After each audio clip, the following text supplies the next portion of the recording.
Bismillahir Rahmanir Rahim. Ihya'ul Ulum Volume 4. In this volume, Imam Ghazali explores the purification of the soul and the importance of knowledge in our daily lives. اے مسکین، اپنے بارے میں تصور کر، فرشتے تیرے دونوں بازو پکڑے ہوئے ہوں گے اور تو اللہ تعالیٰ کے سامنے کھڑا ہوگا۔ اللہ تعالیٰ تجھ سے سوال کر رہا ہوگا کہ کیا میں نے تجھے شباب کی دولت عطا نہیں کی تھی؟ تو نے یہ شباب کس چیز میں ضائع کیا؟ کیا میں نے تجھے زندگی کی مہلت نہیں دی تھی؟ تو نے اپنی عمر کس چیز میں فنا کی؟ کیا میں نے تجھے رزق عطا نہیں کیا تھا؟ تو نے یہ مال کہاں سے حاصل کیا اور کہاں خرچ کیا؟ کیا میں نے تجھے علم کی فضیلت نہیں بخشی تھی؟ تو نے اپنے علم سے کیا عمل کیا؟ غور کر، جب اللہ تعالیٰ اپنی نعمتوں اور تیری نافرمانیوں، اپنے احسانات اور تیری سرکشی کے واقعات بیان کرے گا تو تیری شرمندگی اور ندامت کا کیا عالم ہوگا۔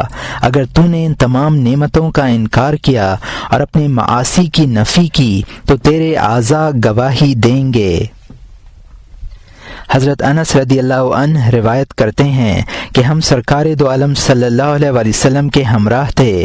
اچانک آپ ہنسنے لگے، پھر فرمایا کیا تم جانتے ہو کہ میں کیوں ہنسا ہوں؟ ہم نے عرض کیا اللہ و رسول زیادہ جانتے ہیں۔ فرمایا میں اللہ تعالیٰ سے بندہ کے طرز خطاب پر ہنسا ہوں۔ وہ اللہ تعالیٰ سے کہے گا اے اللہ، کیا تو نے مجھے ظلم سے پناہ نہیں دی؟ اللہ تعالیٰ فرمائے گا ہاں دی ہے۔ وہ کہے گا کہ میں اس وقت یہ باتیں تسلیم کروں گا جب مجھ ہی میں سے کوئی گواہی دے گا۔ اللہ تعالیٰ فرمائے گا کہ آج کے دن تو ہی اپنا حساب لینے کے لیے کافی ہے اور کرامن کاتبین گواہی کے اعتبار سے کافی ہیں۔ اس کے بعد بندے کے منہ پر مہر لگا دی جائے گی اور اس کے اعضاء کو بولنے کا حکم ہوگا۔ چنانچہ اعضاء اپنے اعمال بتلائیں گے، پھر اسے اور کلام کو تنہا چھوڑا جائے گا۔ چنانچہ بندہ اپنے اعضاء سے کہے گا تمہارے لیے تباہی اور بربادی ہو، میں تمہاری ہی طرف سے لڑ رہا تھا، اور یہ مسلم کی حدیث ہے۔ ہم برسر عام اعضاء کی گواہی پر رسوا ہونے سے اللہ کی پناہ چاہتے ہیں، تاہم اللہ نے مومنین سے یہ وعدہ فرمایا ہے کہ وہ اس کی پردہ پوشی فرمائے گا اور اس کے گناہوں پر دوسروں کو مطلع نہیں کرے گا۔ حضرت عبداللہ ابن عمر رضی اللہ عنہ سے کسی شخص نے دریافت کیا کہ آپ نے حضرت صلی اللہ علیہ وسلم سے سرگوشی کے بارے میں کیا سنا ہے؟ انہوں نے فرمایا کہ رسول اللہ صلی اللہ علیہ وسلم نے ارشاد فرمایا کہ تم میں سے ایک شخص اپنے رب کے اس قدر قریب ہوگا کہ وہ اپنا شانہ اس پر رکھ دے گا اور فرمائے گا کیا تو نے فلاں فلاں گناہ نہیں کیا؟ وہ عرض کرے گا ہاں۔ اللہ تعالیٰ فرمائے گا کیا تو نے فلاں فلاں گناہ کیے تھے؟ وہ عرض کرے گا ہاں کیے تھے۔ اللہ تعالیٰ فرمائے گا میں نے دنیا میں بھی تیری خطاؤں کی پردہ پوشی کی تھی اور آج بھی تیری خاطر معاف کرتا ہوں، اور یہ مسلم کی حدیث ہے۔ رسول اللہ صلی اللہ علیہ وسلم نے ارشاد فرمایا جو شخص مومن کی پردہ پوشی کرتا ہے اللہ تعالیٰ قیامت کے دن اس کی پردہ پوشی فرمائے گا، لیکن یہ حکم اس شخص کے لیے ہے جو لوگوں کے عیوب چھپائے۔ اگر وہ اس کے حق میں کوئی کوتاہی کریں تو اسے برداشت کرے، ان کی برائی کے ذکر سے اپنی زبان کو حرکت نہ دے اور نہ ان کی عدم موجودگی میں ان کے بارے میں ایسی باتیں کرے کہ اگر وہ سنے تو ناگوار گزرے۔ ایسا شخص قیامت کے دن یقیناً ایسے ہی سلوک کا مستحق ہوگا، لیکن یہ حال تو دوسروں کا ہوگا اور دوسروں کی پردہ پوشی کی جائے گی۔ تیرا معاملہ اور ہے، تیرے کانوں میں حاضری کی ندا پڑ چکی ہے، تیرے لیے گناہوں کی سزا میں یہی خوف کافی ہے۔ تیری پیشانی کے بال پکڑے جائیں گے اور تجھے کھینچا جائے گا، اس وقت تیرا دل دھڑکتا ہوگا، شانے لرزتے ہوں گے، عقل پرواز کر رہی ہوگی، اعضاء مضطرب ہوں گے، رنگ متغیر ہوگا اور خوف و دہشت کی بنا پر تیرے لیے پوری دنیا تارک ہو جائے گی۔ اب تو اپنے نفس کے متعلق غور کر کہ تیرا حال یہ ہوگا اور تو لوگوں کی گردنیں پھلانگتا ہوگا اور صفیں چیر رہا ہوگا اور تجھے اس طرح کھینچا جائے گا جیسے گھوڑے کو کوتل لے جایا جاتا ہے۔ اور لوگ تیری طرف دیکھتے ہوں گے۔ تصور کر کہ تو ان فرشتوں کے ہاتھوں میں قید ہے اور وہ تجھے رب کریم کے عرش تک کھینچے لیے جا رہے ہیں۔ وہ وہاں پہنچ کر تجھے پھینکتے ہیں اور اللہ تعالیٰ تجھے پکارتا ہے کہ اے ابن آدم مجھ سے قریب ہو۔ تو یہ آواز سن کر دھڑکتے ہوئے غمزدہ دل، لرزتے کانپتے جسم اور ڈرتی سہمتی اور ذلت و شرمندگی کے باعث زمین کی طرف جھکی ہوئی آنکھوں کے ساتھ رحمان و رحیم کی طرف بڑھتا ہے، اور تجھے وہ کتاب عطا کی جاتی ہے جس میں تمام کبائر و صغائر درج ہیں۔ بہت سے گناہ ایسے ہی ہوں گے جنہیں تو بھول چکا ہوگا، لیکن یہ کتاب دیکھ کر تجھے وہ تمام گناہ یاد آ جائیں گے، اور کتنی ہی عبادتیں ایسی ہوں گی جن کی آفتیں تیرے ذہن میں نہیں رہی ہوں گی، لیکن اعمال نامہ دیکھ کر وہ تمام آفتیں منکشف ہو جائیں گی۔ تجھے اس وقت کس قدر ندامت ہوگی، کس قدر عجز اور بے کسی کا عالم ہوگا۔ زبان ساکت ہو جائے گی، جسم کی توانائی جاتی رہے گی۔ میں نہیں جانتا کہ خدا تعالی کے سامنے کن پیروں پر کھڑا ہوگا اور کس زبان سے جواب دے گا، کس دل سے جواب سوچے گا۔ پھر یہ غور کر کہ تجھے اس وقت کتنی شرم آئے گی جب تجھے تیرے گناہ یاد دلائے جائیں گے اور اللہ تعالی فرمائے گا، اے بندے کیا تجھے میرا برائی کے ساتھ سامنا کرنے میں شرم نہیں آتی تھی، حالانکہ تجھے لوگوں سے شرم آتی تھی اور تو ان کے لیے اپنے اچھے اعمال کا اظہار کرتا تھا۔ کیا تیرے نزدیک میری حیثیت بندوں سے بھی کم تھی؟ تو نے اپنی طرف میری نظر کو معمولی جانا اور میرے غیر کی نظر کو بڑا تصور کیا۔ کیا میں نے تجھ پر انعام نہیں کیا؟ پھر تجھے کس چیز نے مجھ سے فریب میں مبتلا کیا؟ کیا تو یہ سمجھتا تھا کہ میں تجھے دیکھ نہیں رہا ہوں اور یہ کہ میں تجھ سے ملاقات نہیں کروں گا؟ سرکار دو عالم صلی اللہ علیہ وسلم ارشاد فرماتے ہیں کہ کوئی شخص ایسا نہ ہوگا جس سے اللہ تعالیٰ اس حال میں سوال نہ کرے گا کہ اس کے اور مسئول کے درمیان کوئی پردہ حائل ہو یا ترجمان ہو، اور یہ بخاری و مسلم کی حدیث ہے جس کو ابو حاتم نے روایت کیا ہے۔ ایک حدیث میں ہے کہ تم میں سے ہر شخص اللہ تعالیٰ کے سامنے اس طرح کھڑا ہوگا کہ تمہارے اور اس کے درمیان کوئی حجاب نہ ہوگا۔ اللہ تعالیٰ اس سے فرمائے گا، کیا میں نے تجھے مال نہیں دیا تھا؟ وہ عرض کرے گا کہ ہاں، تو نے نعمتیں عطا کی تھیں اور مال دیا تھا۔ اللہ فرمائے گا، کیا میں نے تیرے پاس اپنا رسول نہیں بھیجا تھا؟ وہ کہے گا ہاں بھیجا تھا۔ پھر وہ اپنے دائیں طرف دیکھے گا اور اسے وہاں دوزخ نظر آئے گی۔ پھر وہ اپنے بائیں جانب دیکھے گا، وہاں اسے دوزخ نظر آئے گی۔ اس لیے تم میں سے ہر شخص دوزخ سے بچے، گو چھوارے کا ایک ٹکڑا صدقہ کر کے یا ایک اچھے کلمے سے۔ اور یہ بخاری کی حدیث ہے جس کو عدی ابن حاتم رضی اللہ عنہ نے روایت کیا ہے۔ حضرت عبداللہ ابن مسعود رضی اللہ عنہ فرماتے ہیں، تم میں سے کوئی ایسا نہیں ہے جس سے اللہ تعالی تنہا نہ ہوگا، جیسے تم میں سے ایک چودھویں کے رات کے چاند کے ساتھ تنہا ہوتا ہے۔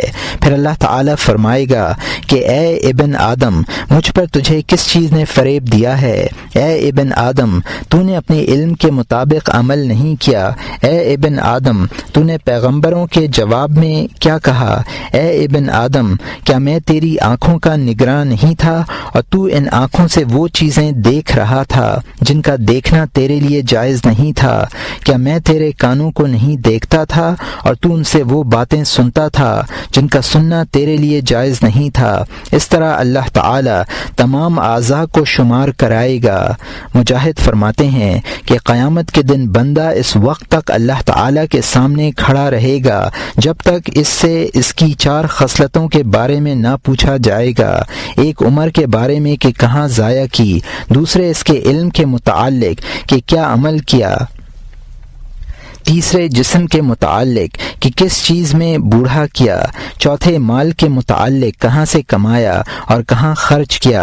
اے بندہ مسکین، اس سے پہلے کہ اللہ تعالیٰ یہ فرمائے گا کہ میں نے دنیا میں بھی تیرے گناہوں کی پردہ پوشی کی تھی اور آج بھی تیرے گناہوں کو معاف کرتا ہوں، تیرا کیا حال ہوگا، تجھے کس قدر خطرات کا سامنا ہوگا، لیکن جب تیرے گناہ بخش دیے جائیں گے تب تیری خوشی 2 چند ہو جائے گی اور اولین و آخرین شیاطین تجھ پر رش کریں گے، یا فرشتوں سے کہا جائے گا کہ اس برے شخص کو پکڑو، اس کے گلے میں توق ڈال دو اور اسے آگ میں پھینک دو۔ اس وقت اگر تجھ پر زمین اور آسمان روئیں تو یہ تیرے حال کے بالکل مناسب ہوگا، اس لیے کہ تیری مصیبت عظیم ہوگی، اور اللہ تعالیٰ کی اطاعت میں تو نے جو کوتاہی کی ہے، اور آخرت کے عوض دنیا کو خریدنے کا جو کاروبار تو نے روا رکھا ہے، اس پر تیری حسرت نہایت شدید ہوگی، کیونکہ آخرت تو تجھ سے رخصت ہو ہی چکی تھی، دنیا بھی تیرا ساتھ چھوڑ دے گی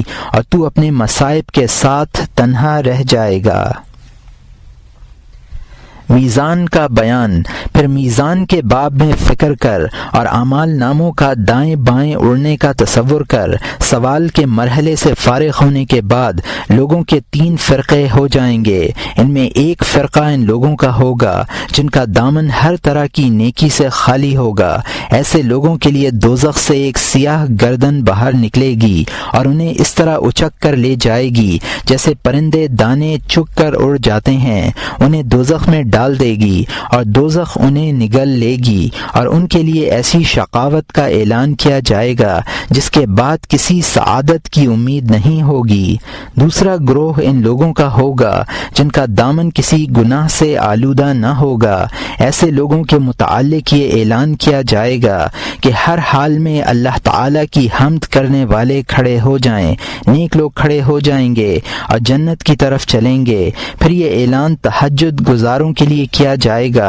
پھر ان لوگوں کے لیے کیا جائے گا جنہیں دنیا کی تجارت نے اللہ کے ذکر سے نہ روکا ہوگا، اور ان کے لیے ایسی سعادت کا اعلان کیا جائے گا جس کے بعد کوئی شقاوت نہ ہوگی۔ ان دونوں کے بعد تیسرا گروہ باقی رہ جائے گا۔ اس گروہ میں وہ لوگ ہوں گے جنہوں نے اپنے اچھے اعمال کی آمیزش کی ہوگی، ان پر مخفی ہوگا، لیکن اللہ تعالیٰ پر مخفی نہیں ہے کہ ان کے اعمال میں حسنات زیادہ ہیں یا سیئات زیادہ ہیں، لیکن اللہ نہیں چاہتا کہ وہ ان پر یہ بات ظاہر کرے تاکہ عفو میں اس کا فضل اور عذاب میں اس کا عدل واضح ہو۔ اس لیے وہ صحیفے اڑائے جائیں گے جن میں نیکیاں اور برائیاں لکھی ہوں گی، اور میزان کھڑی کی جائے گی، اور آنکھیں ان صحیفوں پر لگی ہوں گی کہ وہ دائیں ہاتھ میں پڑھتے ہیں یا بائیں ہاتھ میں۔ پھر ترازو کے کانٹے کی طرف دیکھیں گے کہ وہ نیکیوں کی طرف جھکتا ہے یا برائیوں کی طرف۔ یہ ایک ایسی خوفناک حالت ہوگی کہ مخلوق کی عقلیں پرواز کر جائیں گی۔ حضرت حسن رضی اللہ عنہ روایت کرتے ہیں کہ سرکار دو عالم صلی اللہ علیہ وسلم کا سر مبارک آپ کی گود میں تھا، آپ کو نیند آ گئی۔ حضرت عائشہ رضی اللہ عنہا کو آخرت کا خیال آ گیا اور وہ رونے لگیں، یہاں تک کہ ان کے آنسو بہہ کر سرکار دو عالم صلی اللہ علیہ وسلم کے رخسار مبارک پر گرے۔ آپ بیدار ہو گئے اور فرمایا، اے عائشہ کیوں روتی ہو؟ عرض کیا، مجھے آخرت کا خیال آ گیا تھا، کیا آپ لوگ قیامت کے دن اپنے گھر والوں کو یاد رکھیں گے؟ حضرت صلی اللہ علیہ وسلم نے ارشاد فرمایا، اس ذات کی قسم جس کے قبضے میں میری جان ہے، 3 مواقع پر آدمی اپنے سوا کسی کو یاد نہ رکھے گا۔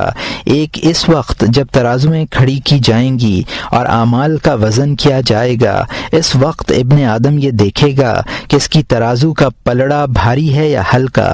دوسرے اس وقت جب اعمال نامے اڑائے جائیں گے، اس وقت ابن آدم یہ سوچے گا اس کا صحیفہ دائیں ہاتھ میں آئے گا یا بائیں ہاتھ میں۔ اور تیسرے پل صراط کے وقت حضرت انس رضی اللہ عنہ روایت کرتے ہیں کہ ابن آدم کو قیامت کے دن لایا جائے گا اور اسے ترازو کے دونوں پلڑوں کے درمیان کھڑا کیا جائے گا اور اس پر ایک فرشتہ مقرر کیا جائے گا۔ اگر اس کا پلڑا بھاری ہوا تو فرشتہ بلند آواز میں، جسے سب لوگ سنیں گے، یہ اعلان کرے گا کہ فلاں شخص کے حصے میں ایسی سعادت آئی ہے کہ اس کے بعد وہ کبھی شقی نہیں ہوگا۔ اور اگر اس کا پلڑا ہلکا ہوا تو وہ فرشتہ ایسی ہی بلند آواز میں یہ اعلان کرے گا کہ فلاں شخص بدبخت قرار پایا، اب کبھی وہ سعادت مند نہ ہوگا۔ اور جب پلڑا ہلکا ہوگا تو دوزخ کے فرشتے جن کے ہاتھوں میں لوہے کے گرز حافظ اور جسم پر آگ کا لباس ہوگا آئیں گے اور ان لوگوں کو پکڑ کر جہنم میں لے جائیں گے جن کے پلڑے ہلکے تھے، گویا وہ دوزخ کا حصہ دوزخ کو دے دیں گے۔ رسول اکرم صلی اللہ علیہ وسلم فرماتے ہیں کہ قیامت کے دن اللہ تعالیٰ آدم علیہ السلام کو پکار کر کہے گا، اے آدم اٹھ اور ان لوگوں کو دوزخ میں بھیج جنہیں دوزخ میں جانا ہے۔ حضرت آدم علیہ السلام عرض کریں گے، اے اللہ وہ لوگ کتنے ہیں؟ اللہ تعالیٰ فرمائے گا 1999۔ جب صحابہ کرام نے یہ سنا تو بہت افسردہ ہوئے، یہاں تک کہ ان کے چہروں سے مسکراہٹ رخصت ہوئی۔ جب آپ نے ان کا یہ حال دیکھا تو ارشاد فرمایا، عمل کرو اور مصدع پاؤ، اس ذات کی قسم جس کے قبضے میں میری جان ہے، تمہارے ساتھ دو مخلوق ایسی ہیں کہ جب کبھی کسی کے مقابل ہوئیں تو اس سے بڑھ کر رہیں اور ان سے بھی بڑھ کر رہیں جو آدم اور ابلیس کی اولاد میں سے مر گئے۔ صحابہ نے عرض کیا، رسول اللہ صلی اللہ علیہ وسلم وہ دونوں مخلوق کون سی ہیں؟ فرمایا، یاجوج اور ماجوج۔ راوی کہتے ہیں کہ حضرت صلی اللہ علیہ وسلم کا یہ ارشاد سن کر صحابہ خوش ہو گئے۔ اس کے بعد آپ نے ارشاد فرمایا، عمل کرو اور مصدع پاؤ، اس ذات کی قسم جس کے قبضے میں میری جان ہے کہ تم قیامت کے روز ایسے ہوگے جیسے اونٹ کے پہلو میں سیاہ داغ ہوتا ہے یا جانور کے گھٹنوں میں ابھرا ہوا حصہ ہوتا ہے۔ خصومت اور ادائے حقوق۔ ابھی میزان کی ہولناکیوں اور خطروں کا ذکر تھا اور بیان کیا گیا تھا کہ ہر شخص کی نگاہیں میزان کے کانٹے پر لگی ہوں گی کہ وہ کدھر جھکتا ہے۔ جس کا پلڑا بھاری ہوگا وہ خوشگوار زندگی کا لطف اٹھائے گا اور جس کا پلڑا ہلکا ہوگا وہ آگ میں گرے گا۔ یہاں یہ بھی جان لینا چاہیے کہ میزان کے خطرے سے صرف وہ شخص سلامت رہ سکتا ہے جو دنیا میں اپنے نفس کا محاسبہ کرے اور اس میں رہ کر میزان شریعت سے اپنے اعمال، اقوال، افکار اور خیالات کا وزن کرے، جیسا کہ حضرت عمر رضی اللہ عنہ نے فرمایا تھا کہ اپنے نفس کا حساب کرو اس سے پہلے کہ تمہارا محاسبہ ہو، اور اس کا وزن کروں اس سے پہلے کہ تمہارا وزن کیا جائے۔ اور حساب نفس یہ ہے کہ موت سے پہلے ہر معصیت سے توبہ نصوح کرے اور اللہ کے فرائض میں جو کچھ کوتاہی سرزد ہوئی ہے اس کا تدارک کرے اور لوگوں کے حقوق ادا کرے، خواہ وہ ایک حبہ برابر ہوں، اور ہر اس شخص سے معافی مانگے جس کو زبان یا ہاتھ سے ایذا دی ہو یا دل میں اس کے متعلق غلط خیال کیا ہو، اور مرنے تک لوگوں کے دل خوش رکھے، یہاں تک کہ جب وہ مرے تو اس پر کسی کا کوئی حق واجب نہ ہو، نہ کوئی فریضہ باقی ہو۔ ایسا شخص بلا حساب جنت میں داخل ہوگا، اور اگر حقوق کی ادائیگی سے پہلے مر گیا تو قیامت کے روز اسے مدعی گھیر لیں گے۔ کوئی ہاتھ پکڑے گا، کوئی پیشانی پکڑے گا، کوئی گریبان پر ہاتھ ڈالے گا۔ ایک کہے گا کہ تو نے مجھ پر ظلم ڈھایا تھا، دوسرا کہے گا تو نے مجھے گالی دی تھی، تیسرا کہے گا تو نے میرا مذاق اڑایا تھا، چوتھا کہے گا تو نے میری غیر موجودگی میں ایسی باتیں کی تھیں جو مجھے بری لگتیں، پانچواں کہے گا کہ تو میرے پڑوس میں رہتا تھا لیکن تو بحیثیت پڑوسی ایک برا شخص ثابت ہوا، چھٹا کہے گا تو نے مجھ سے معاملات کیے اور ان میں دھوکہ کیا، ساتواں کہے گا تو نے مجھے فلاں چیز فروخت کی تھی اور اس میں مجھے لوٹ لیا تھا، اب مجھ سے اپنی مبیع کا عیب پوشیدہ رکھا تھا، آٹھواں کہے گا تو نے مجھے مظلوم پایا تھا اور تجھے دفع ظلم پر قدرت حاصل تھی، لیکن تو نے ظالم سے چشم پوشی کی اور میری حفاظت نہیں کی۔ یہ تمام مدعی اپنے اپنے حقوق ذکر کریں گے اور تیرے جسم میں اپنے پنجے پیوست کریں گے اور تیرا گریبان مضبوطی سے پکڑیں گے۔ تو ان کی کثرت سے حیران و پریشان ہوگا، یہاں تک کہ کوئی ایسا شخص باقی نہیں رہے گا جس سے تو نے کبھی اپنی زندگی میں کوئی معاملہ کیا تھا اور اس میں خیانت کی تھی۔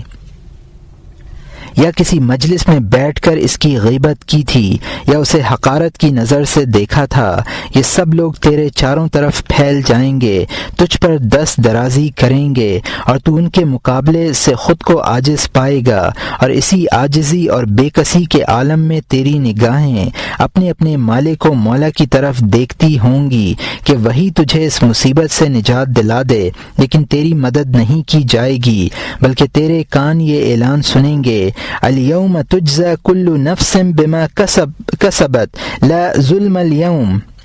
پارہ نمبر 24 رکوع نمبر 7 آیت نمبر 17۔ آج ہر شخص کو اس کے کیے کا بدلہ دیا جائے گا، آج کسی پر ظلم نہ ہوگا۔ اس وقت تیرا دل اچھل کر حلق میں آ جائے گا اور تجھے اپنی تباہی اور بربادی کا یقین آ جائے گا، اور تجھے اللہ تعالیٰ کا یہ ارشاد یاد آ جائے گا، وَلَا تَحْسَبَنَّ اللَّهَ غَافِلًا عَمَّا يَعْمَلُ الظَّالِمُونَ إِنَّمَا يُوَخِّرُهُمْ لِيَوْمٍ تَشْخَصُ فِيهِ الْأَبْصَارُ مُهْطِعِينَ مُقْنِعِي رُؤُوسِهِمْ لَا يَرْتَدَّ إِلَيْهِمْ طَرْفُهُمْ وَأَفْئِدَتُهُمْ هَوَاءٌ۔ پارہ نمبر 13 رکوع نمبر 19 آیت نمبر 42 اور 43۔ اور جو کچھ یہ ظالم کر رہے ہیں اس سے خدا تعالیٰ کو بے خبر مت سمجھ، ان کو صرف اس روز تک مہلت دے رکھی ہے جس میں نگاہیں پھٹی رہ جائیں گی، دوڑتے ہوں گے، اپنے سر اٹھا رکھے ہوں گے، اور ان کی نظر ان کی طرف ہٹ کر نہ آئے گی، اور ان کے دل بالکل بدحواس ہوں گے۔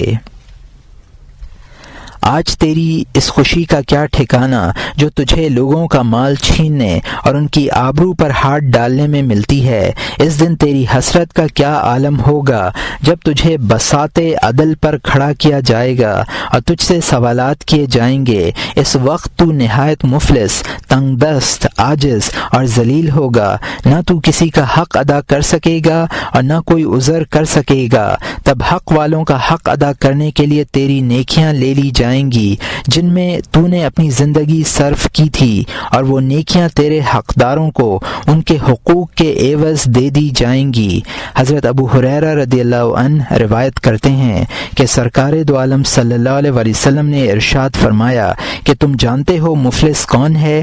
ہم نے عرض کیا، مفلس ہم لوگوں میں وہ شخص ہے جس کے پاس نہ درہم و دینار ہوں اور نہ مال و متاع ہو۔ آپ نے فرمایا، میری امت میں مفلس وہ شخص ہے جو قیامت کے دن نماز، روزے اور زکوٰۃ لے کر آئے اور کسی کو گالی دی ہوگی یا کسی کا مال کھایا ہوگا یا کسی کا خون بہایا ہوگا یا کسی کو مارا ہوگا۔ اس شخص کو اس کی کچھ نیکیاں دے دی جائیں گی اور کچھ نیکیاں اس شخص کے حوالے کر دی جائیں گی جو حقوق اس پر واجب تھے، اگر ان کی ادائیگی سے پہلے نیکیاں ختم ہو گئیں تو حقدار کے گناہ اس پر ڈال دیے جائیں گے اور اسے آگ میں پھینک دیا جائے گا۔ اور یہاں مترجم نے حاشیے میں لکھا ہے کہ یہ روایت پہلے گزری ہے، اور یہاں حاشیہ ختم ہوتا ہے۔ تو کل پیش آنے والی مصیبت پر آج غور کر لے۔ آج تیرے پاس کوئی ایسی نیکی نہیں جو ریا کی آفتوں اور شیطان کے مقائد سے پاک ہو۔ اگر تمام عمر کی ریاضت کے بعد تیرے پاس ایک خالص اور پاک نیکی آ بھی گئی تو وہ قیامت کے دن تیرے حقدار چھین لیں گے۔ اگر تو اپنے نفس کا محاسبہ کرے تو تجھے معلوم ہوگا کہ اگرچہ تو دن کے روزوں اور رات کی نمازوں پر مواظبت کرتا ہے، لیکن تیرا کوئی دن ایسا نہیں گزرتا کہ تیری زبان مسلمانوں کی غیبت سے آلودہ نہ ہوتی ہو۔ تیری تمام نیکیاں تو یہی غیبت سمیٹ لے جائیں گی۔ باقی گناہوں کا کیا ہوگا؟ جیسے حرام اور مشتبہ مال کھانا، طاعات میں کوتاہی کرنا، تجھے اس دن مظالم سے نجات کی کس طرح توقع ہو سکتی ہے جس دن بے سینگ کے جانوروں کا حق سینگ دار جانوروں سے لیا جائے گا۔ حضرت ابو ذر رضی اللہ عنہ روایت کرتے ہیں کہ سرکار دو عالم صلی اللہ علیہ وسلم نے دو بکریوں کو دیکھا کہ وہ ایک دوسرے کے سینگ مار رہی ہیں۔ آپ نے فرمایا، اے ابو ذر، تم جانتے ہو یہ کیوں سینگ مار رہی ہیں؟ میں نے عرض کیا، نہیں۔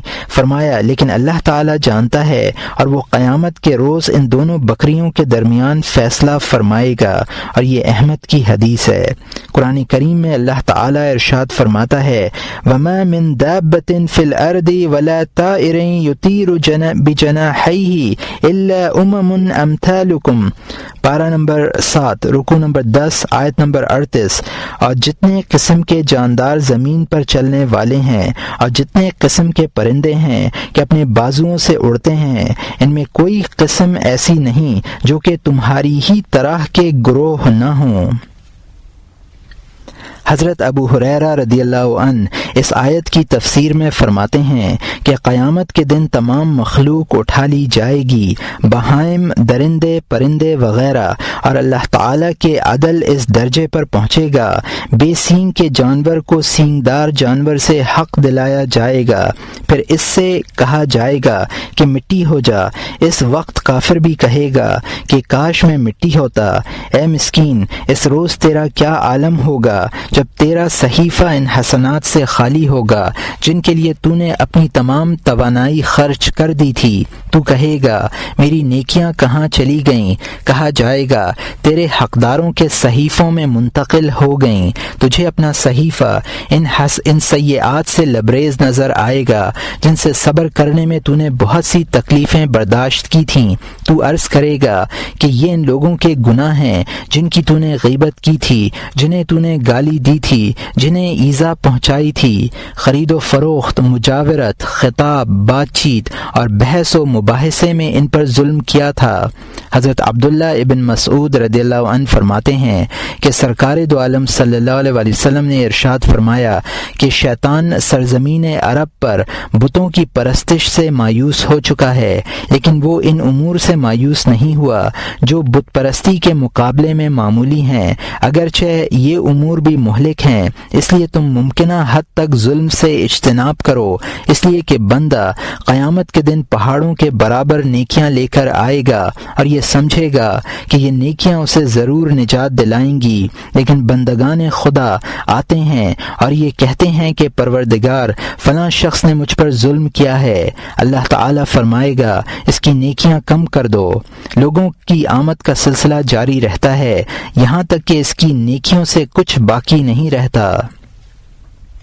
اس کی مثال ایسی ہے جیسے مسافر کسی جنگل میں قیام کریں اور ان کے پاس لکڑیاں نہ ہوں اور لوگ ادھر ادھر منتشر ہو جائیں اور لکڑیاں جمع کر کے لائیں اور آگ لگا دیں اور جو چاہتے ہیں وہ کریں۔ یہی حال گناہوں کا ہے، جس طرح آگ لکڑیوں کو جلا کر راکھ کر دیتی ہے، اسی طرح گناہ بھی تمام نیکیوں کو ختم کر دیتے ہیں۔ اور یہ احمد اور بیہقی کی حدیث ہے۔ روایت ہے کہ جب قرآن کریم کی یہ آیت نازل ہوئی، انک میت و انہم میتون ثم انکم یوم القیامت عند ربہم تختصمون، پارہ نمبر 23 رکوع نمبر 17 آیت نمبر 30 اور 31۔ آپ کو بھی مرنا ہے اور ان کو بھی مرنا ہے، پھر قیامت کے روز تم مقدمات اپنے رب کے سامنے پیش کرو گے۔ حضرت زبیر رضی اللہ عنہ نے عرض کیا، یا رسول اللہ، کیا ہمارے گناہوں پر وہ معاملات بھی زائد کیے جائیں گے جو دنیا میں ہم لوگوں کے مابین تھے؟ حضرت صلی اللہ علیہ وسلم نے فرمایا کہ ہاں، زائد کیے جائیں گے، یہاں تک کہ تم حقداروں کا حق ادا کر دو۔ حضرت زبیر رضی اللہ عنہ نے عرض کیا، بخدا معاملہ نہایت سخت ہے، اور یہ احمد اور ترمذی کی حدیث ہے۔ اس دن کی سختی اور سنگینی کا کیا کہنا، جس میں ایک قدم کی بخشش نہیں ہوگی اور ایک کلمے یا ایک تماچے سے بھی چشم پوشی نہیں کی جائے گی، یہاں تک کہ مظلوم ظالم سے انتقام لے لے۔ حضرت انس رضی اللہ عنہ روایت کرتے ہیں کہ میں نے سرکار دو عالم صلی اللہ علیہ وسلم کی زبان مبارک سے سنا ہے کہ اللہ تعالیٰ بندوں کو برہنہ جسم، غیر مختون اور قلاش اٹھائے گا۔ ہم نے عرض کیا، یا رسول اللہ صلی اللہ علیہ وسلم، بہمہ قلاش کا کیا مطلب ہے؟ فرمایا، یعنی ان کے پاس کچھ نہ ہوگا، پھر اللہ تعالیٰ انہیں ایسی آواز سے پکارے گا جسے دور و نزدیک کے تمام لوگ یکساں طور پر سنیں گے، اور فرمائے گا، میں بدلہ لینے والا بادشاہ ہوں، کوئی جنتی جس کے اوپر کسی دوزخی کا حق ہو جنت میں نہیں جا سکتا یہاں تک کہ وہ اس سے اپنا حق نہ لے لے، یہاں تک کہ ایک چانٹے کا حق بھی ادا کرے گا۔ میں نے عرض کیا، یہ کیسے ہوگا؟ ہم تو اللہ تعالیٰ کے پاس برہنہ جسم، غیر مختون اور قلاش حاضر ہوں گے، آپ نے فرمایا یہ حق نیکیوں اور گناہوں سے ادا کرایا جائے گا، اور یہ احمد کی حدیث ہے۔ اللہ کے بندوں، اللہ سے ڈرو اور لوگوں پر ان کا مال چھین کر، ان کی عزت پر ہاتھ ڈال کر، ان کو بددل کر کے اور معاملات میں ان کے ساتھ برابر کا برتاؤ کر کے ظلم کا ارتکاب نہ کرو، اس لیے کہ جو گناہ اللہ اور اس کے بندے کے درمیان مخصوص ہوتا ہے اس کی طرف مغفرت بہت جلد سبقت کرتی ہے، اور جس کے اعمال نامے میں مظالم کی کثرت ہو، اگرچہ اس نے ان مظالم سے توبہ کر لی ہو لیکن وہ مظلومین سے معاف نہ کرا سکا ہو، ایسے شخص کو زیادہ سے زیادہ نیک اعمال کرنے چاہیے تاکہ بدلے کے دن مظلومین کو نیکیاں دینے کے بعد بھی اس کے پاس اس قدر نیکیاں باقی رہیں جن سے اس کی بخشش ہو سکے، اور کچھ ایسے اعمال بھی بچا کر رکھے جو کمال اخلاص کے ساتھ ادا کیے گئے ہوں اور جن پر اس کے مالک حقیقی کے علاوہ کوئی دوسرا مطلع نہ ہو سکتا ہے، تاکہ یہ مخلصانہ اعمال اسے اللہ سے قریب کر دیں اور اللہ تعالیٰ کے اس لطف و کرم کا مستحق بنا دیں جو اس نے اپنے محبین کے لیے رکھا ہے اور جن سے بندوں کے مظالم ادا کرنے مقصود ہیں۔ جیسا کہ حضرت انس رضی اللہ عنہ روایت کرتے ہیں کہ ہم نے سرکار دو عالم صلی اللہ علیہ وسلم کی خدمت میں بیٹھے ہوئے تھے، اچانک آپ مسکرانے لگے یہاں تک کہ آپ کے دانت ظاہر ہو گئے۔ حضرت عمر رضی اللہ عنہ نے عرض کیا، یا رسول اللہ آپ کس بات پر ہنستے ہیں؟ آپ پر میرے ماں باپ قربان ہوں۔ فرمایا، میری امت میں سے دو شخص رب العزت کے سامنے دو زانو ہوئے، اور ان میں سے ایک نے عرض کیا، الہی میرے بھائی سے میرے ظلم کا بدلہ لے۔ اللہ تعالیٰ نے فرمایا، اپنے بھائی کو اپنے ظلم کا بدلہ دے۔ اس نے عرض کیا، یا اللہ میرے پاس کوئی نیکی باقی نہیں رہی ہے۔ اللہ تعالیٰ نے مطالبہ کرنے والے سے فرمایا، اب تو کیا کرے گا؟ اس کے پاس کوئی نیکی باقی نہیں بچی ہے۔ اس نے عرض کیا، یہ میرے گناہوں کا بوجھ اٹھائے گا۔ راوی کہتے ہیں حضرت صلی اللہ علیہ وسلم کی آنکھوں میں آنسو آ گئے، پھر فرمایا، وہ نہایت سخت دن ہوگا، اس دن لوگ اس بات کے محتاج ہوں گے کہ ان کے گناہوں کا بوجھ کوئی دوسرا اپنے اوپر اٹھا لے۔ پھر اللہ تعالیٰ نے مطالبہ کرنے والے سے فرمایا، اپنا سر اٹھا اور جنت کی طرف دیکھ۔ اس نے اپنا سر اٹھایا اور عرض کیا، یا اللہ تعالیٰ میں چاندی کے بلند و بالا شہر اور سونے کے محل جن پر موتی جڑے ہوئے ہیں دیکھتا ہوں، یہ کس نبی کے لیے ہے یا کس صدیق کے لیے ہے یا شہید کے لیے ہے؟ اللہ تعالیٰ نے فرمایا، یہ اس شخص کے لیے ہے جو اس کی قیمت چکائے گا۔ بندہ نے عرض کیا، پروردگار اس کی قیمت کس کے پاس ہوگی؟ اللہ تعالیٰ نے فرمایا، اس کی قیمت تیرے پاس ہے۔ بندہ نے عرض کیا، وہ کیا؟ اللہ تعالیٰ نے فرمایا، تیرا اپنے بھائی کو معاف کرنا۔ اس نے عرض کی، الہی میں نے اپنے بھائی کو معاف کیا۔ اللہ تعالیٰ نے فرمایا، اپنے بھائی کا ہاتھ پکڑ اور اسے جنت میں لے جا۔ اس کے بعد حضرت صلی اللہ علیہ وسلم نے فرمایا، اللہ سے ڈرو اور آپس میں صلح رکھو، اس لیے کہ اللہ تعالیٰ مومنین کے درمیان صلح کراتا ہے۔ اور یہ ابن ابی دنیا کی حدیث ہے، اور اس حدیث میں یہ واضح کیا گیا ہے کہ یہ مرتبہ اللہ تعالیٰ کا اخلاق اپنانے سے حاصل ہوتا ہے۔ اب تو اپنے آپ پر نظر ڈال، اگر تیرا صحیفہ مظالم سے خالی ہوگا تو اللہ تعالیٰ تجھے اپنے لطف و کرم سے معافی دلا دے گا اور تجھے اپنی ابدی سعادت کا یقین ہو جائے گا۔ اس وقت تجھے کس قدر خوشی حاصل ہوگی جب تو فیصلے کی جگہ سے واپس ہوگا، اس حال میں کہ تیرے جسم پر رضائے الہی کی خلط ہوگی اور تیرے دامن میں ایسی بھرپور سعادت اخروی کا خزانہ ہوگا جس کے بعد کوئی شقاوت نہیں ہے، اور ایسی لازوال نعمتیں ہوں گی جنہیں فنا نہیں ہونا ہے۔ اس وقت تیرا دل خوشی اور مسرت سے بے قابو ہو جائے گا اور تیرا چہرہ اسی قدر چمکدار اور روشن ہو جائے گا جیسے 14ویں شب میں چاند روشن ہوتا ہے۔ تصور کر تو اس وقت کس قدر اترائے گا اور مخلوق کے درمیان سے سر اٹھا کر کیسے چلے گا۔ ہلکا پھلکا روشن اور منور رضائے الہی کی کرنیں تیری پیشانی سے پھوٹ رہی ہوں گی، اور تو اولین و آخرین کی نگاہوں کا مرکز ہوگا۔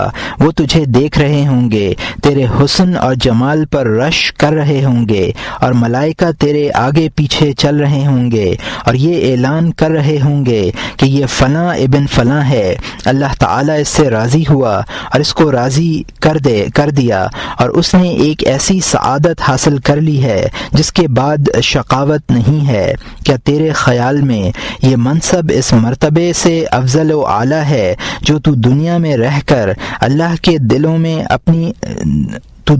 رہ کر لوگوں کے دلوں میں اپنی ریا، مداحنت، تصنع اور تزیین سے حاصل کرنا چاہتا ہے؟ اگر تو یہ سمجھتا ہے کہ واقعی آخرت کا درجہ اس دنیاوی مرتبے سے بہتر ہے بلکہ ان دونوں کے درمیان کوئی مناسبت ہی نہیں ہے، تو تجھے یہ مرتبہ حاصل کرنے کے لیے اللہ تعالیٰ کے ساتھ اپنے معاملات میں صفائے اخلاص اور صدق نیت کی مدد حاصل کرنی چاہیے۔ ان کے بغیر یہ مرتبہ حاصل نہیں ہو سکتا، اور اگر معاملہ اس کے برعکس ہوا، مثلا تیرے اعمال نامے میں کوئی ایسا گناہ درج تھا جسے تو معمولی سمجھتا تھا لیکن فی الحقیقت وہ اللہ کے نزدیک نہایت سنگین تھا، اس لیے اللہ تعالیٰ اس گناہ پر تجھ سے ناراض ہوا اور اس نے یہ کہہ دیا کہ اے بندہ سو، تجھ پر میری لعنت ہو، میں تیری کوئی عبادت اور اطاعت قبول نہیں کروں گا۔ یہ سن کر تیرا چہرہ تاریک ہو جائے گا، پھر اللہ تعالیٰ کو غضبناک دیکھ کر فرشتے بھی اپنی ناراضگی ظاہر کریں گے اور کہیں گے کہ اے شخص، تجھ پر ہماری اور تمام مخلوق کی لعنت ہو۔ اس وقت جہنم کے فرشتے اپنی تندخوئی، ترش روی اور سخت گیری کے ساتھ نہایت غضب کے عالم میں تیرے پاس آئیں گے اور تیری پیشانی کے بال پکڑ کر تجھے منہ کے بل گھسیٹتے ہوئے لے جائیں گے۔ تمام مخلوق موجود ہوگی، ہر شخص کی نظریں تیرے چہرے کی سیاہی اور تیری ذلت اور رسوائی پر ہوگی، اور تو چیخ چیخ کر کہہ رہا ہوگا ہائے ہلاکت، وائے بربادی، اور وہ تجھ سے کہیں گے کہ آج ایک ہلاکت کو مت پکار بلکہ بہت سی ہلاکتوں کو آواز دے۔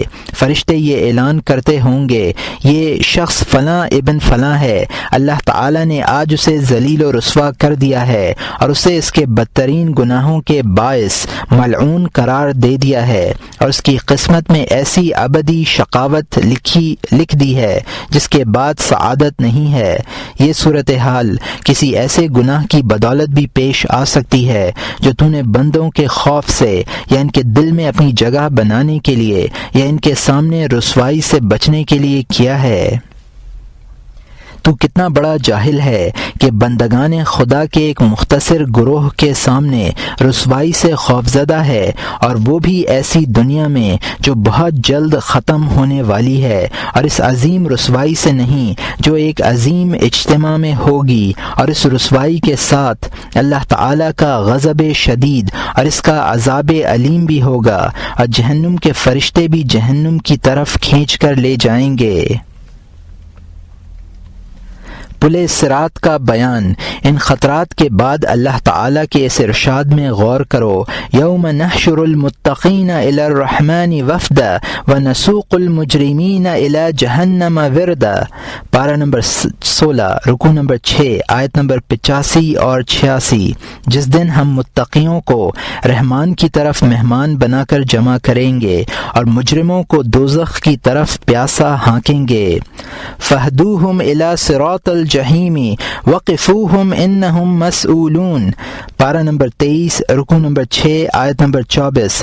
پھر ان سب کو دوزخ کا راستہ بتلاؤ اور ان کو ٹھہراؤ، ان سے کچھ پوچھا جائے گا۔ ان خطرات سے گزرنے کے بعد لوگ پل صراط کی طرف لے جائے جائیں گے۔ پل صراط دوزخ کے اوپر بنا ہوا ایک پل ہے جو تلوار سے زیادہ تیز اور بال سے زیادہ باریک ہے۔ جو شخص اس دنیا میں صراط مستقیم پر ثابت قدم رہتا ہے، اس پر آخرت کی صراط عبور کرنا سہل ہو جاتا ہے اور اس کے خطرے سے نجات پا لیتا ہے، اور جو شخص دنیا میں صراط مستقیم سے انحراف کرتا ہے اور اپنی پشت کو گناہوں سے بوجھل کرتا ہے اور نافرمانی کرتا ہے، وہ صراط آخرت پر پہلے ہی قدم میں لڑکھڑا جاتا ہے اور گر کر ہلاک ہو جاتا ہے۔ اب یہ دیکھو کہ پل صراط پر قدم رکھنے سے پہلے تمہارے خوف اور گھبراہٹ کا کیا عالم ہوگا جب تمہاری نگاہ اس کی باریکی اور تیزی پر پڑے گی اور تم اس کے نیچے جہنم کے شعلے دیکھو گے، پھر تمہارے کانوں میں جہنم کے چیخنے، چنگھاڑنے اور ابلنے کی آواز آئے گی، اور تمہیں مجبور کیا جائے گا کہ تم اپنی کمزوری، قلبی اضطراب، ڈگمگاتے قدموں اور کمر کے بے پناہ بوجھ کے باوجود، جس کی موجودگی میں تم مستح زمین پر بھی نہیں چل سکتے، اس بال سے زیادہ باریک صراط پر چلو۔ اس وقت کیا حال ہوگا جب تو اپنا ایک پاؤں رکھے گا، اچانک تجھے صراط کی تیزی اور حدت محسوس ہوگی اور تو دوسرا پاؤں اٹھانے پر مجبور ہو جائے گا، اور تیری آنکھوں کے سامنے بے شمار لوگ ٹھوکریں کھا کر گرتے ہوئے اور جہنم کے فرشتوں کے ذریعے کانٹوں سے اٹھتے ہوئے دیکھے گا، اور یہ بھی دیکھے گا کہ لوگ منہ کے بل جہنم کے گہرے کنویں میں گر رہے ہیں۔ کتنا خطرناک اور دہشت ناک منظر ہوگا، کتنی پرمشقت بلندی پر چڑھنا ہوگا، کتنی تنگ رہ گزر ہوگی۔ چشم تصور سے دیکھو کہ تم اس حال میں ہو اور اس بلند اور تنگ راہ گزر پر چڑھ رہے ہو، تمہاری پشت بوجھل ہے، دائیں بائیں مخلوق خدا آگ میں گزر رہی ہے، اور سرکار دو عالم صلی اللہ علیہ وسلم رب کریم کے سامنے سر بسجود سلامتی کی دعا مانگ رہے ہیں۔ دوسری طرف دوزخ کے گہرے کنویں سے فریاد اور آہو بکا کی آوازیں آ رہی ہوں گی، اور وہ لوگ اپنی تباہی و بربادی کو آواز دے رہے ہوں گے جو پل صراط عبور نہ کر سکے اور گناہوں کے بوجھ سے لڑکھڑا کر گر پڑے۔ تیرا کیا حال ہوگا اگر تیرے قدم بھی ڈگمگائے؟ اس وقت ندامت سے کوئی فائدہ نہیں ہوگا، تب تو تباہی اور بربادی کو پکارے گا اور کہے گا کہ میں اسی دن سے ڈرتا تھا، کاش میں نے اس زندگی کے لیے کچھ آگے بھیجا ہوتا، کاش میں پیغمبر کے بتلائے ہوئے راستے پر چلا ہوتا، کاش میں نے فلاں کو اپنا دوست نہ بنایا ہوتا، کاش میں نے فلاں کو اپنا دوست بنایا ہوتا، کاش میں اپنے دامن میں مٹی ہوتا، کاش میں معدوم ہوتا، کاش میری ماں نے مجھے نہ جنا ہوتا۔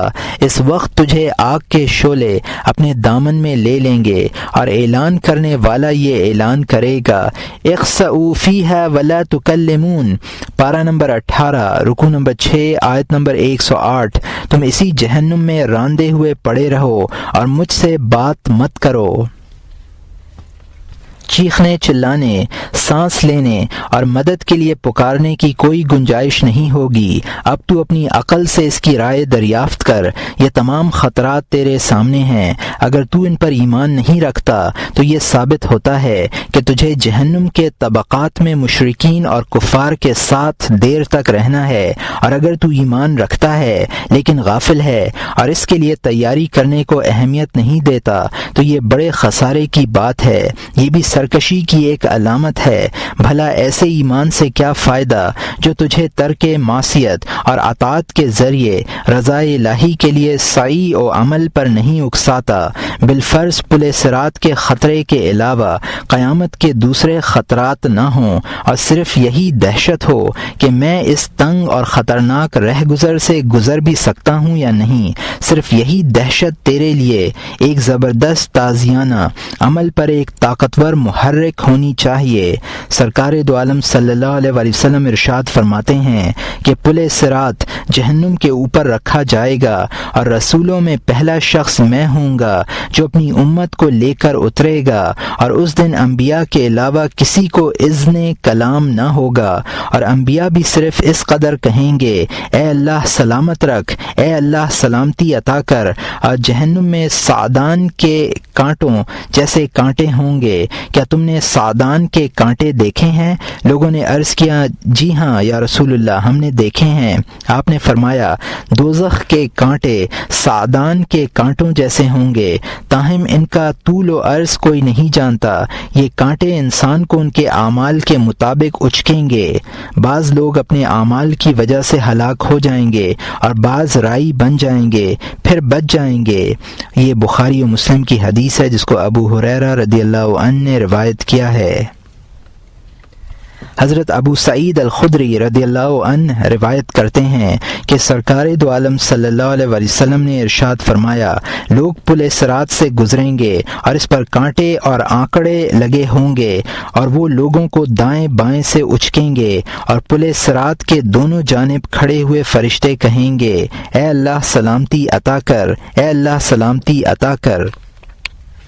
بعض لوگ برق کی طرح گزر جائیں گے، بعض ہوا کی مانند، بعض تیز رو گھوڑے کی طرح، بعض دوڑتے ہوئے، بعض پیدل چلنے کے انداز میں، بعض گھٹنوں کے بل اور بعض گھسٹتے ہوئے، اور جو لوگ دوزخ میں رہیں گے وہ نہ مریں گے اور نہ زندہ رہیں گے، لیکن جو لوگ اپنے گناہوں کی پاداش میں جہنم کے اندر ڈالے جائیں گے وہ جل کر کوئلہ بن جائیں گے، پھر شفاعت کی اجازت ہوگی۔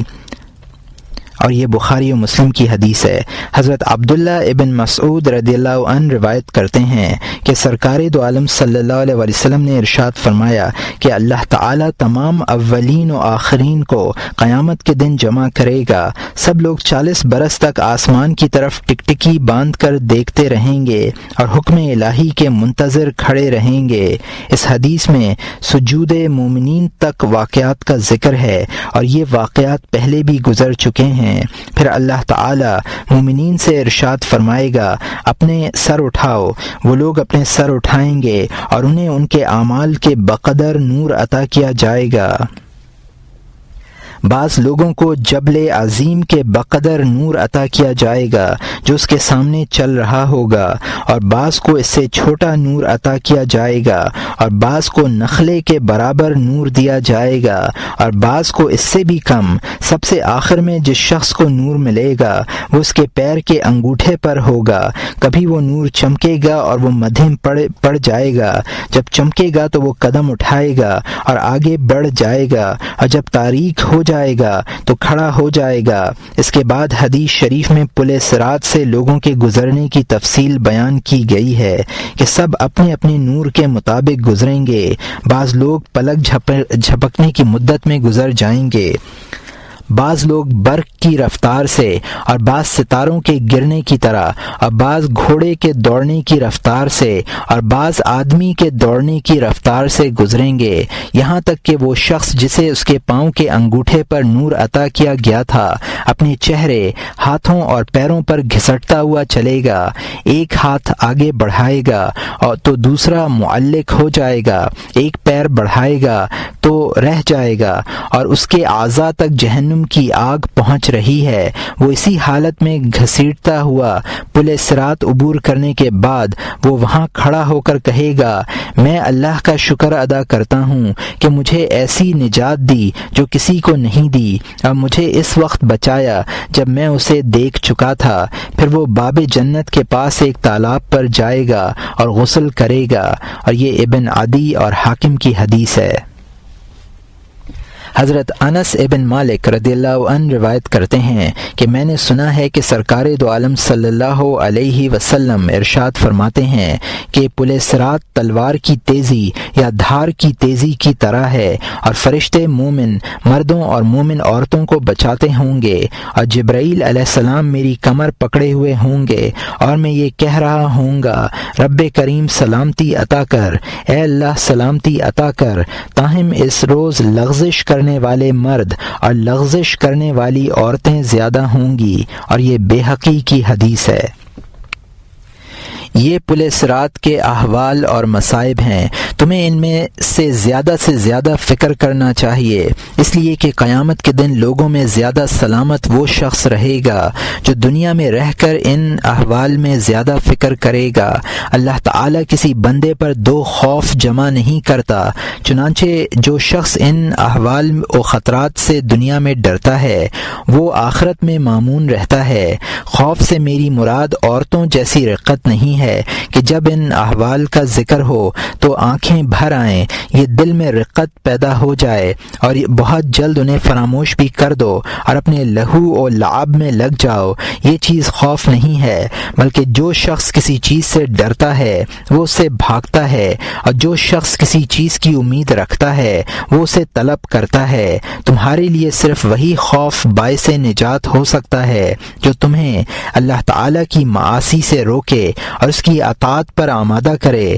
عورتوں کے خوف سے بھی زیادہ برا ان احمقوں کا خوف ہے جو قیامت وغیرہ کا ذکر سن کر زبان سے استعاذہ کرتے ہیں اور کہتے ہیں استعنت باللہ، نعوذ باللہ، اللہم سلم سلم، اور اس کے باوجود وہ ان معاصی پر اصرار کرتے ہیں جن کے پیچھے قلعہ ہو اور سامنے سے خطرناک درندہ حملہ کرنا چاہتا ہو۔ جب وہ شخص یہ دیکھتا ہے کہ درندے نے اپنا جبڑا کھول لیا ہے اور اب وہ حملہ کرنے والا ہے تو زبان سے کہنے لگتا ہے میں اس مضبوط قلعے کی پناہ چاہتا ہوں اور اس کی محکم بنیادوں اور پختہ دیواروں اور ستونوں کا خواہاں ہوں۔ بھلا اگر کوئی شخص زبان سے یہ الفاظ ادا کر رہا ہو اور اپنی جگہ چمٹا کھڑا ہو تو یہ الفاظ اسے حملہ آور درندے سے کیسے بچائیں گے؟ یہی حال آخرت کے خطرات اور مصائب کا ہے۔ یہ خطرات سامنے سے آ رہے ہیں اور پشت پر لا الہ الا اللہ کا قلعہ موجود ہے۔ محض زبان سے کلمہ لا الہ الا اللہ کہنا کافی نہیں ہے بلکہ صدق دل کے ساتھ کہنا ضروری ہے، اور صدق کے معنی یہ ہیں کہ کہنے والے کا کوئی اور مقصود و معبود اللہ کے سوا نہ ہو۔ جو شخص خواہش نفس کو اپنا معبود سمجھتا ہے وہ صدق توحید سے دور ہے اور اس کا معاملہ خطرے سے پر ہے۔ اگر آدمی سے یہ سب کچھ نہ ہو سکے تو اسے رسول اکرم صلی اللہ علیہ وآلہ وسلم کا محب، آپ کی سنن کی تعظیم پر حریص اور آپ کی امت کے نیک قلوب کی خاطرداری کا مشتاق اور ان کی دعاؤں کی برکات کا طالب ہونا چاہیے۔ ہو سکتا ہے اس طرح اسے حضرت صلی اللہ علیہ وسلم کی شفاعت یا آپ کی امت کے بزرگوں کی شفاعت نصیب ہو جائے اور معمولی سرمایہ رکھنے کے باوجود شفاعت کے ذریعے نجات پانے میں کامیاب ہو جائے۔ شفاعت: جب مومنین کے بعض گروہوں پر دوزخ پر جانا واجب ہو جاتا ہے تو اللہ تعالیٰ اپنے فضل و کرم سے ان کے باب میں انبیاء کرام اور صدیقین بلکہ علماء اور صالحین کی شفاعت قبول فرماتا ہے، بلکہ جس شخص کا بھی اللہ تعالیٰ کے یہاں کوئی مرتبہ یا حسن معاملہ ہے اسے اپنے اہل و عیال، قرابت داروں، دوستوں اور واقف کاروں کے باب میں شفاعت کا حق عطا کیا جاتا ہے۔ اس لیے تمہیں یہ کوشش کرنی چاہیے کہ لوگوں کا یہاں مرتبہ شفاعت حاصل کر سکو، اور اس کا طریقہ یہ ہے کہ تم کبھی کسی انسان کی تحقیر مت کرو۔ اللہ تعالیٰ نے اپنی ولایت بندوں میں پوشیدہ رکھی ہے۔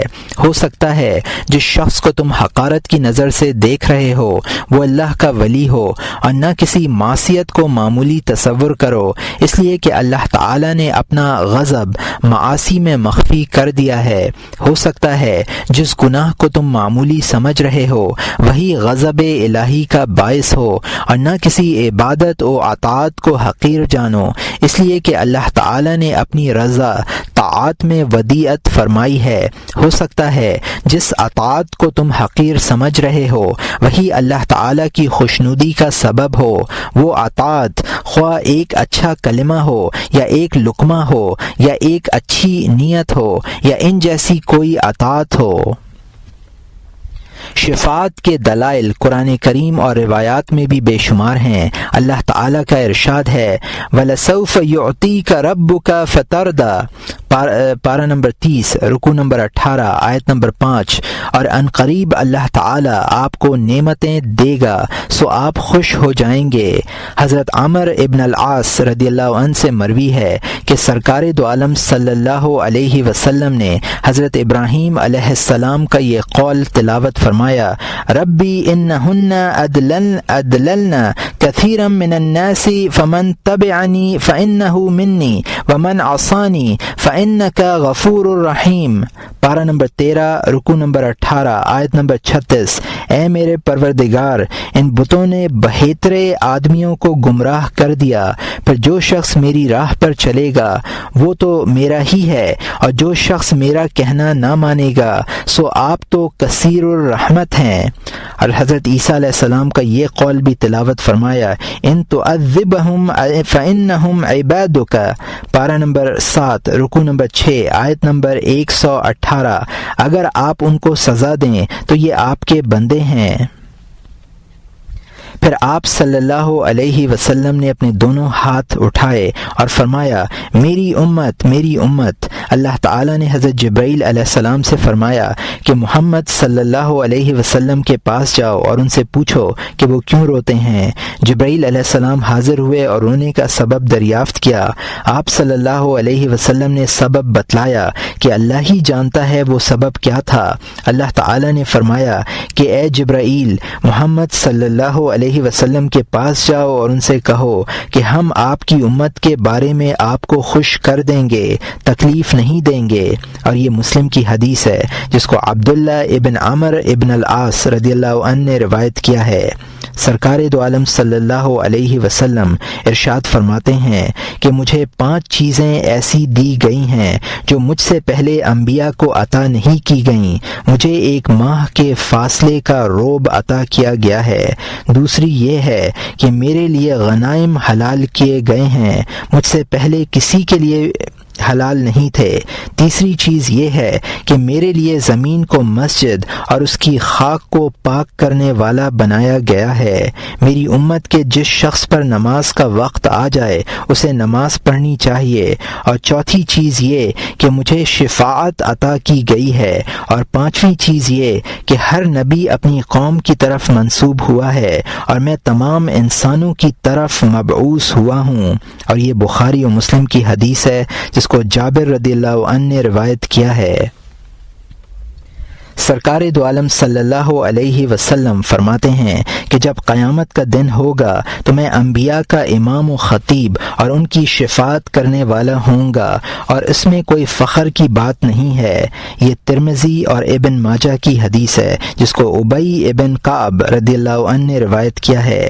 ایک روایت میں ہے، آپ صلی اللہ علیہ وسلم نے ارشاد فرمایا، میں اولاد آدم کا سردار ہوں اور اس میں کوئی فخر کی بات نہیں ہے، اور میں ان سب لوگوں میں پہلا ہوں جو زمین پھٹنے پر نکلیں گے، اور اولین سفارشی ہوں، اور سب سے پہلے میری سفارش قبول ہوگی، اور میرے ہاتھ میں حمد کا پرچم ہوگا، اور اس کے نیچے آدم اور دوسرے انبیاء ہوں گے۔ یہ ترمذی اور ابن ماجہ کی حدیث ہے جس کو ابو سعید الخدری رضی اللہ عنہ نے روایت کیا ہے۔ ایک روایت میں ہے کہ آپ نے فرمایا، ہر نبی کی ایک دعا قبول ہوتی ہے، میں چاہتا ہوں کہ اپنی دعا کو قیامت کے دن اپنی امت کی سفارش کے لیے چھپائے رکھوں۔ اور یہ بخاری و مسلم کی حدیث ہے جس کو انس رضی اللہ عنہ نے روایت کیا ہے۔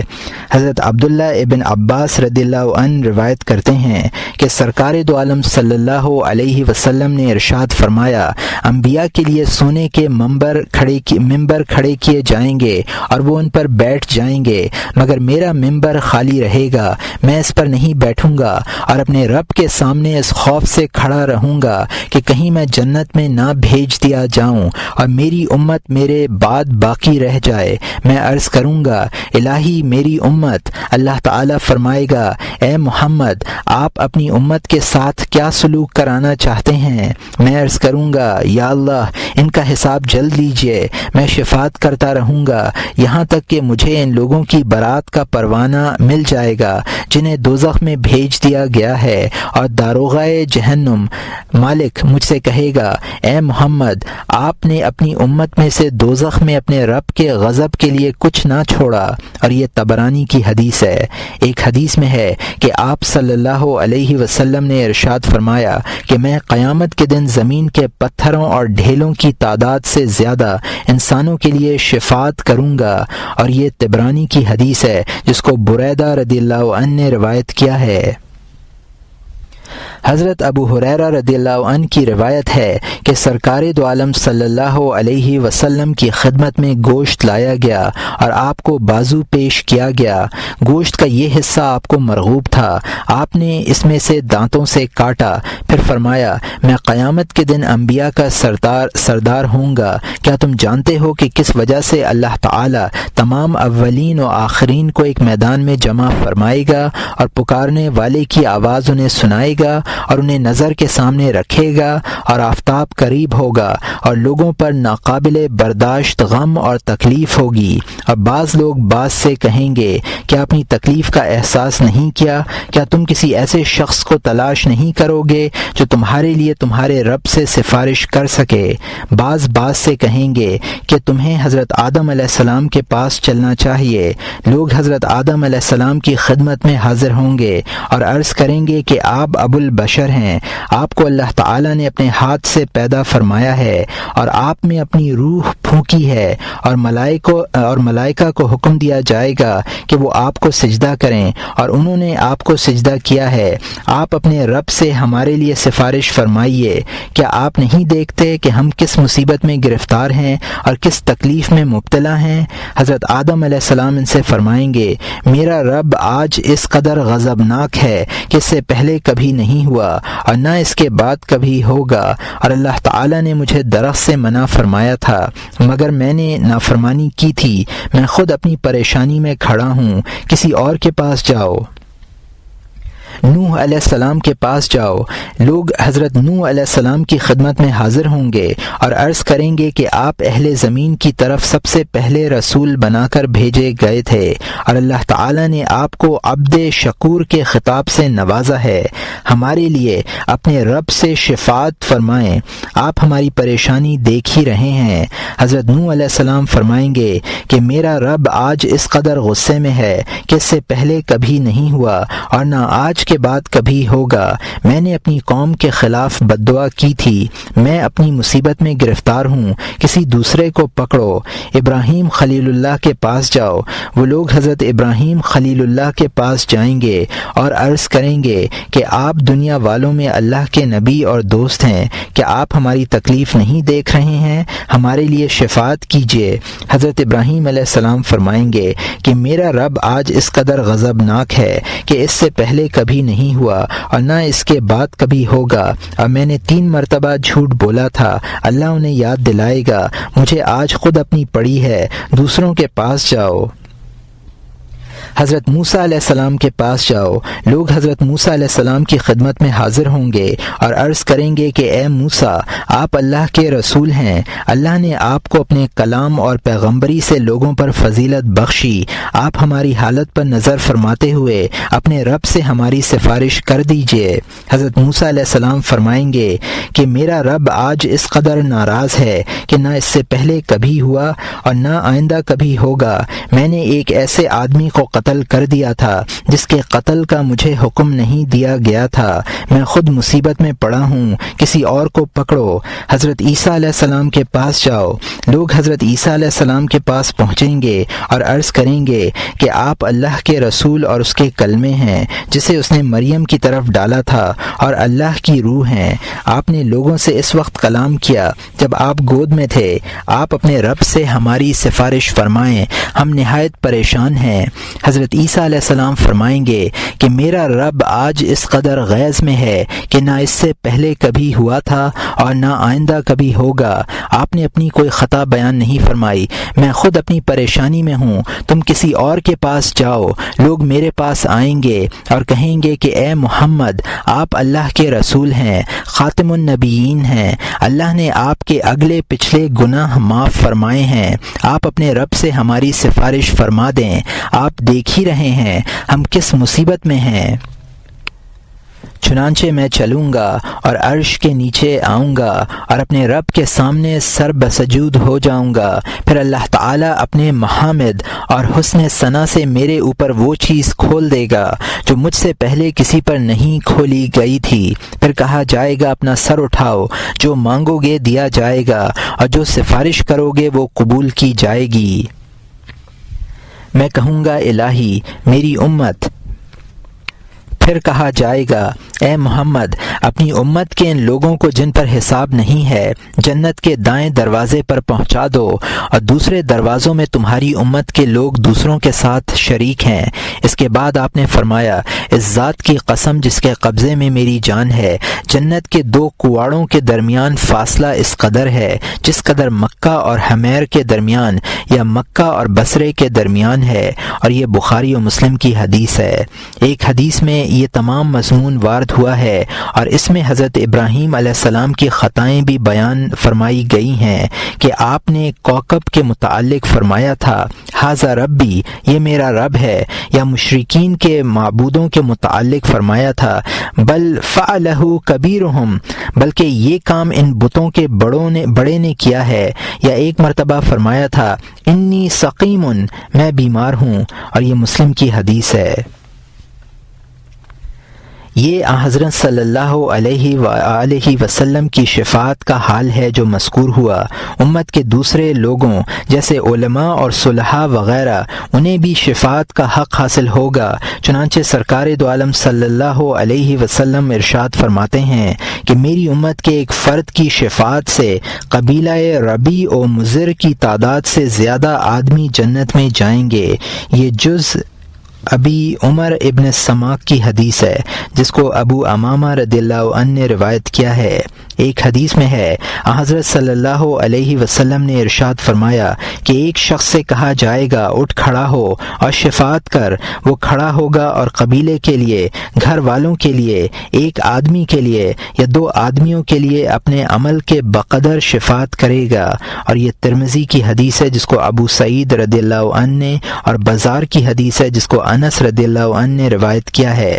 حضرت انس رضی اللہ عنہ روایت کرتے ہیں کہ قیامت کے دن ایک جنتی شخص دوزخ والوں پر جھانکے گا، کوئی دوزخی اسے پکارے گا اور کہے گا اے فلاں شخص کیا تو مجھے جانتا ہے؟ وہ کہے گا نہیں، بخدا میں تجھے نہیں جانتا، تو کون ہے؟ وہ کہے گا میں وہ ہوں کہ دنیا میں میرے پاس سے گزرا تھا اور تو نے پانی کا ایک گھونٹ مانگا تھا اور میں نے تجھے پانی پلایا تھا۔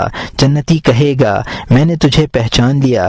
دوزخی کہے گا تو اپنے رب کے پاس جا کر میرے سلوک کے حوالے سے میری شفاعت کر۔ وہ اللہ تعالی سے یہ حال بیان کرنے کی اجازت مانگے گا اور عرض کرے گا کہ میں دوزخ والوں پر جھانک رہا تھا، اچانک ایک دوزخی نے مجھے آواز دی اور کہنے لگا کیا تو مجھے پہچانتا ہے؟ میں نے کہا نہیں، میں نہیں جانتا تو کون ہے۔ اس نے کہا میں وہی ہوں جس سے تو نے پینے کے لیے پانی طلب کیا تھا اور میں نے تجھے پانی پلایا تھا، اس لیے تو اپنے رب سے میرے لیے سفارش کر دے۔ اللہ تعالیٰ تو اس شخص کے متعلق میری سفارش قبول فرما۔ چنانچہ اللہ تعالیٰ اس کی سفارش قبول فرمائے گا اور اسے دوزخ سے نکالنے کا حکم ہوگا۔ یہ ابو منصور ویلمی کی حدیث ہے۔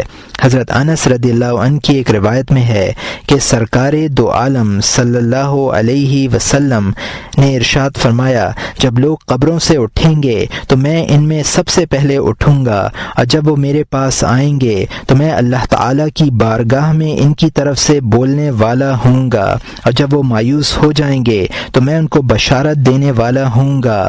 حمد کا پرچم اس دن میرے ہاتھوں میں ہوگا اور میں اولاد آدم میں اپنے رب کے نزدیک سب سے زیادہ مکرم رہوں گا، اور اس میں کوئی فخر نہیں ہے، اور یہ ترمذی کی حدیث ہے۔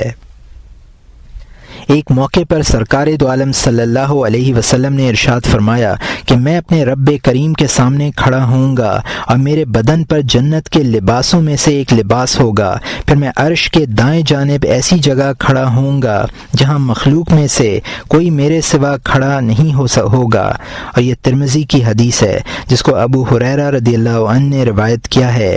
حضرت عبداللہ ابن عباس رضی اللہ عنہ روایت کرتے ہیں کہ سرکار دو عالم صلی اللہ علیہ وسلم کے کچھ اصحاب آپ کے انتظار میں بیٹھے ہوئے تھے، اتنے میں آپ باہر تشریف لائے۔ جب ان لوگوں سے قریب ہوئے تو انہیں بحث کرتے ہوئے سنا، آپ نے ان کی بات چیت سنی۔ کوئی کہہ رہا تھا تعجب ہے، اللہ تعالیٰ نے اپنی مخلوق میں سے کسی کو خلیل بنایا تو حضرت ابراہیم علیہ السلام کو بنایا۔ دوسرے نے کہا یہ بات حضرت موسیٰ علیہ السلام کے کلام سے زیادہ تعجب انگیز نہیں ہے، اللہ تعالیٰ نے آپ سے کلام فرمایا۔ ایک شخص نے کہا اور عیسیٰ علیہ السلام اللہ کے کلمہ اور اس کی روح ہیں۔ کسی نے کہا حضرت آدم علیہ السلام کو اللہ نے برگزیدہ بنایا۔ حضرت صلی اللہ علیہ وسلم ان لوگوں کے پاس تشریف لائے اور انہیں سلام کیا اور ارشاد فرمایا کہ میں نے لوگوں کی گفتگو سنی ہے اور اس امر پر تعجب کرتے ہوئے سنا ہے کہ حضرت ابراہیم علیہ السلام اللہ کے خلیل ہیں، واقعی وہ ایسے ہی ہیں، اور حضرت موسیٰ علیہ السلام اللہ تعالیٰ سے کلام کرنے والے ہیں اور وہ ایسے ہی ہیں، حضرت عیسیٰ علیہ السلام روح اللہ اور کلمۃ اللہ ہیں اور وہ ایسے ہی ہیں، حضرت آدم علیہ السلام اللہ کے برگزیدہ بندے ہیں اور وہ واقعتاً ایسے ہی ہیں۔ آگاہ رہو، میں حبیب خدا ہوں اور کچھ فخر نہیں، اور قیامت کے دن حمد کا پرچم اٹھاؤں گا اور کوئی فخر نہیں، اور میں قیامت کے روز سب سے پہلے شفاعت کروں گا اور میری شفاعت سب سے پہلے قبول کی جائے گی اور کوئی فخر نہیں، اور میں سب سے پہلے جنت کے دروازے کی زنجیر ہلاؤں گا اور اس میں فخر نہیں۔ اللہ تعالیٰ میرے لیے جنت کے دروازے کھول دے گا اور میں اس میں داخل ہو جاؤں گا، اور میرے ساتھ مومنین کے فقراء ہوں گے اور اس میں فخر نہیں، اور میں اولین و آخرین میں سب سے برگزیدہ ہوں اور کوئی فخر نہیں۔ اور یہ ترمذی کی حدیث ہے۔